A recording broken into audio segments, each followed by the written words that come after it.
अब हम इसकी क्या देखते हैं, पैथोफिजियोलॉजी। पेप्टिक अल्सर की क्या देखते हैं, पैथोफिजियोलॉजी।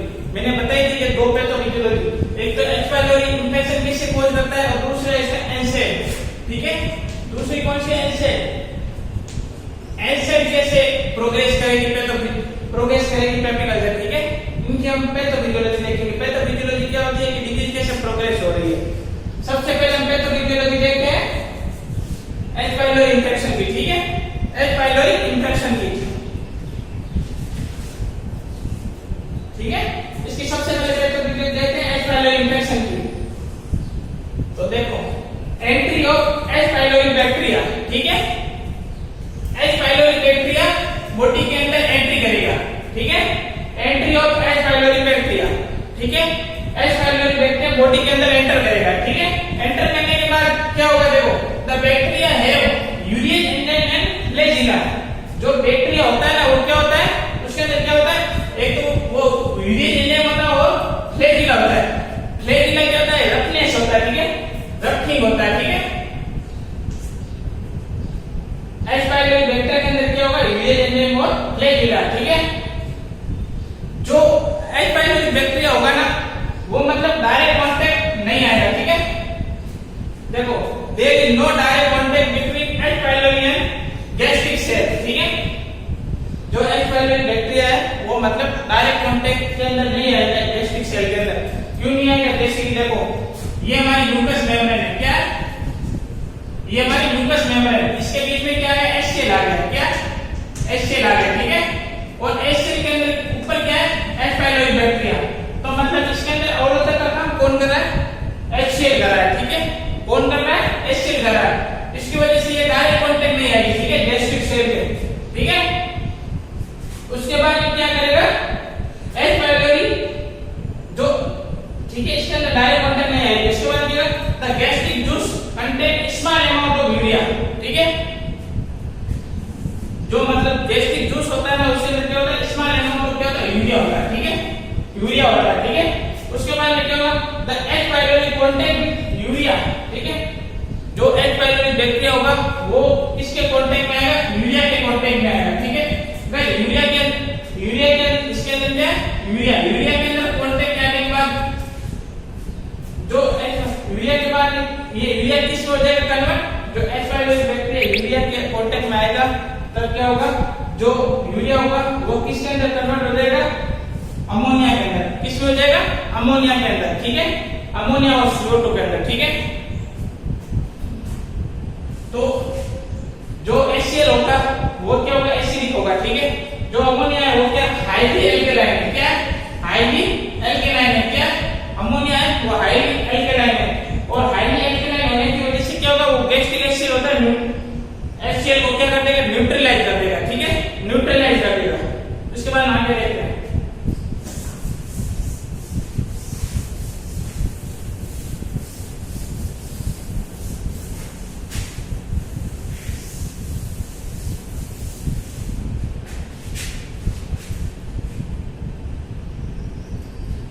ठीक है। HCl को क्या करा, न्यूट्रलाइज कर दिया, ठीक है। उसके बाद में क्या होगा, ठीक है, जो बैक्टीरिया होगा, the bacteria inside the cell, inside the क्या होगा, इनसाइड द गैस्ट्रिक सेल, ठीक है। और उसके बाद क्या होगा, ये कांटेक्ट में आ जाएगा, ठीक है। जो बैक्टीरिया होगा वो कांटेक्ट गैस्ट्रिक सेल, ठीक है, कांटेक्ट विद गैस्ट्रिक सेल, ठीक है। जो बैक्टीरिया होगा वो गैस्ट्रिक सेल के कांटेक्ट में के आने के बाद में दो टॉक्सिन रिलीज करेगा, क्या करेगा, 2 टॉक्सिन रिलीज करेगा, ठीक है।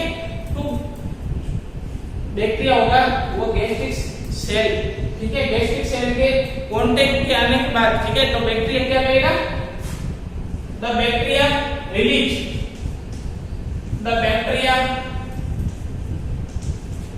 रिलीज 2 टॉक्सिन, क्या करेगा, बैक्टीरिया क्या करेगा, 2 टॉक्सिन रिलीज करेगा, 2 टॉक्सिन रिलीज करेगा, ठीक है। ये 2 टॉक्सिन कौन से, देखो, एक हो गया CA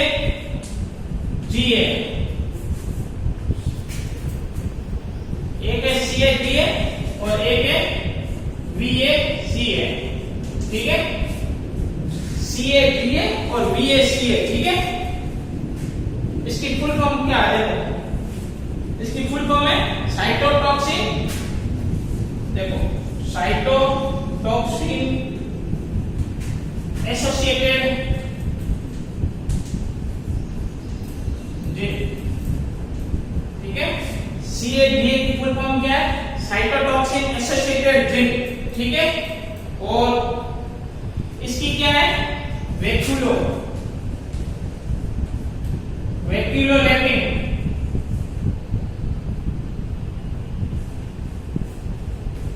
साइटोटॉक्सिक जीन, ठीक है। इसकी क्या है, वैक्यूलोलैपिन साइटोटॉक्सिक जीन, ठीक है। ये क्या है, दो टॉक्सिन है, ठीक है। जो कौन रिलीज करा है, बैक्टीरिया रिलीज करा है, ठीक है। दो टॉक्सिन रिलीज करेगा, कौन से, CAGA और VACA, ठीक है। ये दोनों बैक्टीरिया क्या करेंगे, इंफ्लेमेशन कॉज करेंगे, ठीक है।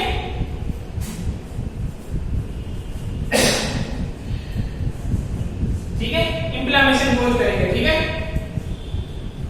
इंफ्लेमेशन कॉज करेंगे, यहाँ ये सेल को क्या करेंगे, गैस्ट्रिक सेल को क्या करेंगे, डेथ करेंगे। गैस्ट्रिक सेल अगर डेथ हो जाएगी तो क्या कॉज होगा, पेप्टिक अल्सर, ठीक है। समझ में आया कि एच पाइलोरी बैक्टीरिया कैसे पेप्टिक अल्सर कॉज करता है। सबसे पहले क्या कर रहा है, बैक्टीरिया जो हमारी बॉडी के अंदर एंटर होगा, एंटर होने के बाद क्या होगा, वो उसके अंदर क्या होता है, यूरिया फ्लैजिला होता है, ठीक है। बैक्टीरिया के अंदर वो मतलब वो डायरेक्ट कांटेक्ट में नहीं आएगा, एच सेल के डायरेक्ट कांटेक्ट में नहीं आएगा, क्यों, गैस्ट्रिक सेल के डायरेक्ट कांटेक्ट में नहीं आएगा, क्योंकि म्यूकस मेम्ब्रेन के ऊपर क्या होती है, ये हमारी म्यूकस मेम्ब्रेन है, और म्यूकस मेम्ब्रेन के अंदर एच सेल होता है, और यहाँ पे ये बैक्टीरिया, ठीक है। तो इनके बीच में अवरोधक का काम कौन कर रहा है, एच सेल कर रहा है, ठीक है। एच सेल कर रहा है, जिसकी वजह से ये डायरेक्ट कांटेक्ट में नहीं आएगा म्यूकस मेम्ब्रेन में, ठीक है। और उसके बाद में क्या करेगा, जो ये ठीक है, और जो गैस्ट्रिक सेल है, ठीक है, तो बैक्टीरिया उसके बाद में क्या करेगा, जो बैक्टीरिया ना गैस्ट्रिक सेल है, ठीक है।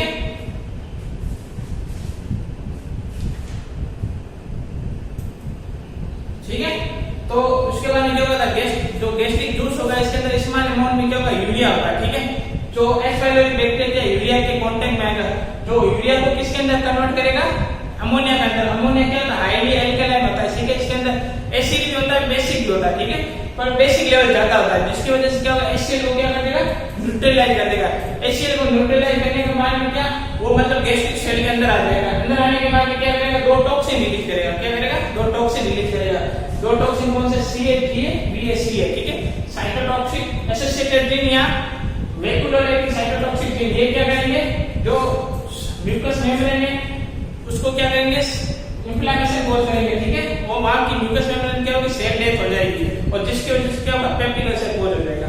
ओके, ये समझ में।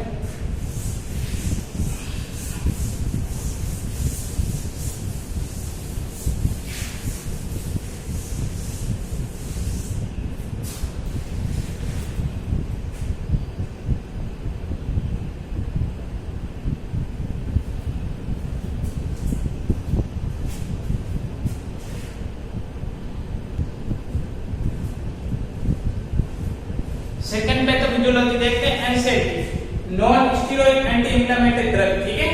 Non steroid anti inflammatory drug की पैथोफिजियोलॉजी देखते हैं कि पेप्टिक अल्सर कैसे कॉज करता है, ठीक है। नॉन स्टेरॉइड, ये नॉन स्टेरॉइड एंटी इंफ्लेमेटरी का क्रोनिक या एक्सेसिव अल्कोहल यूज, क्रोनिक या एक्सेसिव यूज करने से क्या होगा, पेप्टिक अल्सर कॉज होगा, ठीक है। ये एनसेड क्या होती है, कॉक्स इनहिबिटर होती है, ठीक है। कॉक्स इनहिबिटर फर्स्ट और कॉक्स इनहिबिटर सेकंड, ठीक है। जो एनसेड होती है वो क्या होगी, कॉक्स इनहिबिटर। कॉक्स क्या होता है, साइक्लोऑक्सीजिनेज एंजाइम होता है, ठीक है, ठीक है। ये क्या होता है, साइक्लोऑक्सीजिनेज एंजाइम होता है, जो एक्शन करता है, किसके ऊपर एक्शन करता है, प्रोस्टाग्लैंडिन पर। किसके ऊपर करता है, प्रोस्टाग्लैंडिन पर एक्शन करता है। और प्रोस्टाग्लैंडिन का काम क्या है, रिपेयरिंग सिंथेसिस, ठीक है। प्रोस्टाग्लैंडिन का काम क्या है, ये सिंथेसिस का कार्य करता है। क्या करता है, सिंथेसिस का कार्य करता है, ठीक है। तो अगर एक्सेसिव एंजाइम यूज करने से क्या होगा, कॉक्स इनहिबिटर होगा, ठीक है। कॉक्स इनहिबिटर होने की वजह से क्या, प्रोस्टाग्लैंडिन भी इनहिबिटर होगा, ठीक है। और जिसकी वजह से क्या होगी, जो म्यूकस मेम्ब्रेन है वो क्या सिंथेसिस नहीं हो पाएगी, ठीक है। म्यूकस मेम्ब्रेन सिंथेसिस नहीं हो पाएगी, ठीक है। और म्यूकस मेम्ब्रेन सिंथेसिस नहीं हो पाएगी तो क्या होगा, प्लेटलेट एग्रीगेशन होगा, ठीक है। प्लेटलेट ये क्या होगा, जो एनसेड अगर एक्सेसिव यूज करने से क्या होगा, साइक्लोऑक्सीजनेज जो कॉक्स इनहिबिटर है, जो मतलब इनहिबिट कर देगा, ठीक है, प्रोस्टाग्लैंडिन के फंक्शन को इनहिबिट कर देगा। प्रोस्टाग्लैंडिन के फंक्शन को इनहिबिट करने से क्या होगा, प्लेटलेट एग्रीगेशन नहीं होगा। प्लेटलेट एग्रीगेशन नहीं होने की वजह से क्या होगा, म्यूकस मेम्ब्रेन सिंथेसिस नहीं होगी, और म्यूकस मेम्ब्रेन सिंथेसिस नहीं होने की वजह से क्या होगा, पेप्टिक अल्सर कोज होगा, ठीक है। तो क्या हो जाएगा, प्लेट अल्सर फॉर्मेशन हो जाएगा, ठीक है। समझ में आया क्या होगा। देखो कॉक्स इनहिबिटर का कार्य क्या है, देखो ये प्रोस्टाग्लैंडिन पर कार्य करता है, ठीक है। एक्शन प्रोस्टाग्लैंडिन का काम क्या होता है, जो भी मतलब सिंथेसिस का काम कौन करता है, प्रोस्टाग्लैंडिन करती है, ठीक है। और उसके बाद में जो म्यूकस मेम्ब्रेन है वो सिंथेसिस नहीं हो पाएगी, और उसकी वजह से प्लेटलेट एग्रीगेशन होगा, ठीक है। प्लेटलेट एग्रीगेशन नहीं हो पाएगा और उसकी वजह से क्या होगा, अल्सर फॉर्मेशन होगा, अल्सर फॉर्मेशन होगा, ठीक है।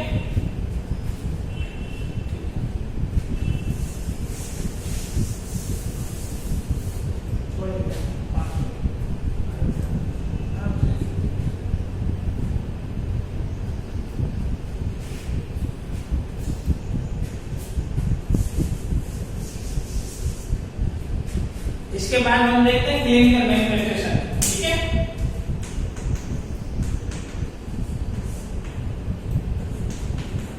क्या देखते हैं, क्लिनिकल मैनिफेस्टेशन, ठीक है। इसके अंदर हम दोनों के देखते थे, ठीक है, गैस्ट्रिक अल्सर के और ड्यूडेनल अल्सर के, ठीक है। गैस्ट्रिक अल्सर के और ड्यूडेनल अल्सर दोनों के देख लेते, ठीक है। एकदम साइड बना देते हैं, ठीक है, बॉक्स बना देते हैं।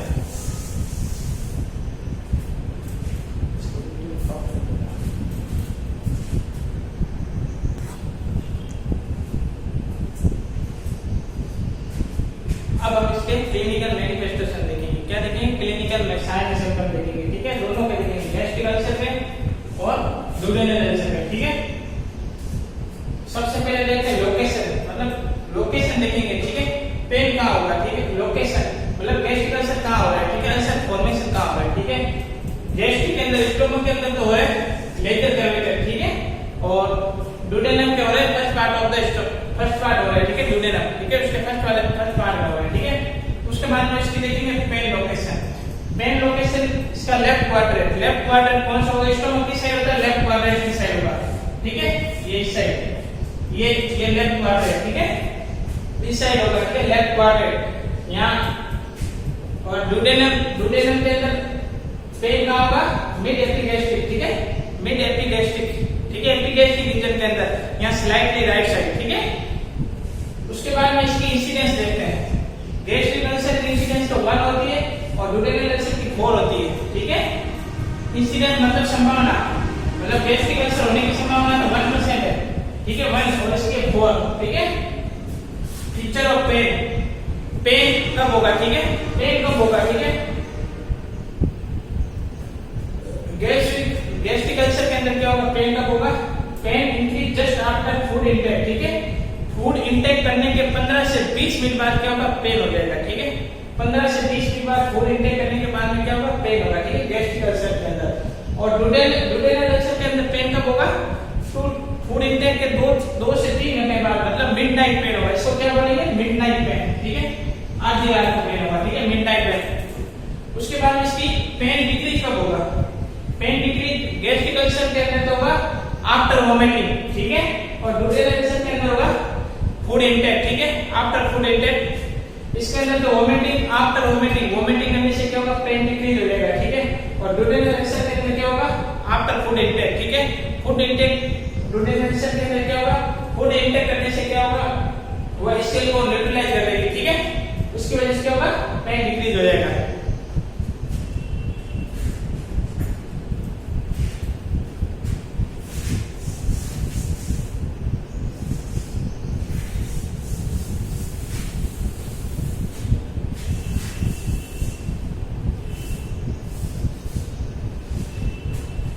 उसके बाद मेलेना,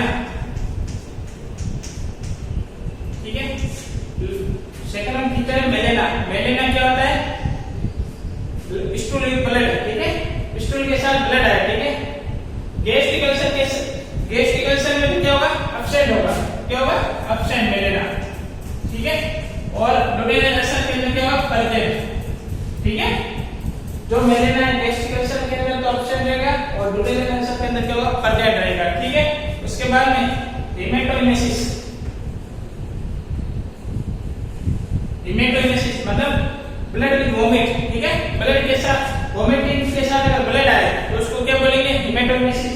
गैस्ट्रिक अल्सर के साथ क्या होगा? प्रेजेंट, ठीक है। और इसके अंदर क्या होगा? एब्सेंट, ठीक है।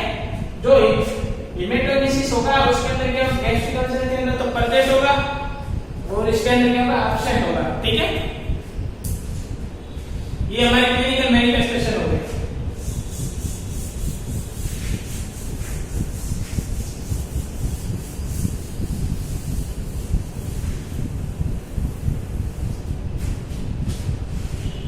इसके बाद हम इसके देखते हैं डायग्नोस्टिक इवैल्यूएशन। कौन से देखते हैं? Diagnostic evaluation. डायग्नोस्टिक इवैल्यूएशन, ठीक है। डायग्नोस्टिक इवैल्यूएशन मतलब जांच, ठीक है। तो इसका सबसे मोस्ट होता है urea breath test.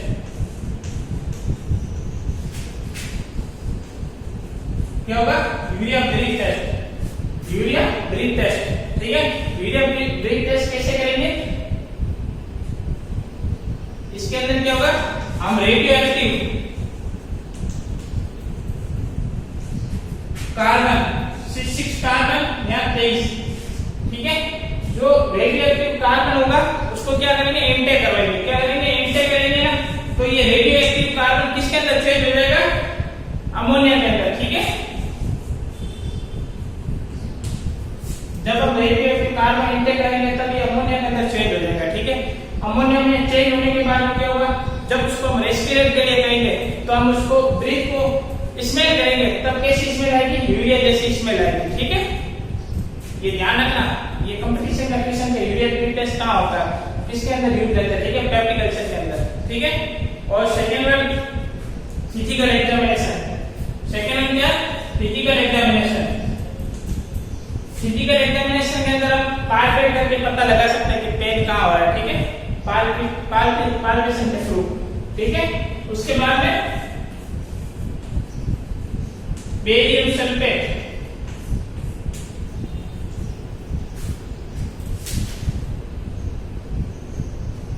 Barium sulphate, ठीक है, BSF4। बेरियम सल्फेट इनटेक करवा के हम उसको पेप्टिक अल्सर को विजुअलाइज कर सकते हैं, ठीक है। और एक्सरे के थ्रू हम विजुअलाइज कर सकते हैं, ठीक है, पेप्टिक अल्सर, ठीक है। और उसके बाद में ब्लड टेस्ट। ब्लड टेस्ट अगर कोई इंफेक्शन हो गया तो WBC इंक्रीज मिलेगी, ठीक है। WBC इंक्रीज मिलेगी या एनीमिया शो होगा अगर गैस्ट्रिक अल्सर होगा तो, ठीक है। एनीमिया शो होगा, ठीक है। क्यों एनीमिया शो क्यों होगा? ये एनीमिया इसलिए शो होगा क्योंकि गैस्ट्रिक, मैं आपको बाद में बताऊंगा कि एनीमिया कैसे शो होगा, ठीक है। मैनेजमेंट के अंदर बताऊंगा, ठीक है, कॉम्प्लिकेशन के अंदर, ठीक है। और उसके बाद इसकी देख लेते हैं एंडोस्कोपी करेंगे। एंडोस्कोपी से विजुअलाइज कर देंगे पेप्टिक अल्सर, ठीक है। Okay, thank you. कल हम इसके बाद में इसका मैनेजमेंट वगैरह देखेंगे, ठीक है।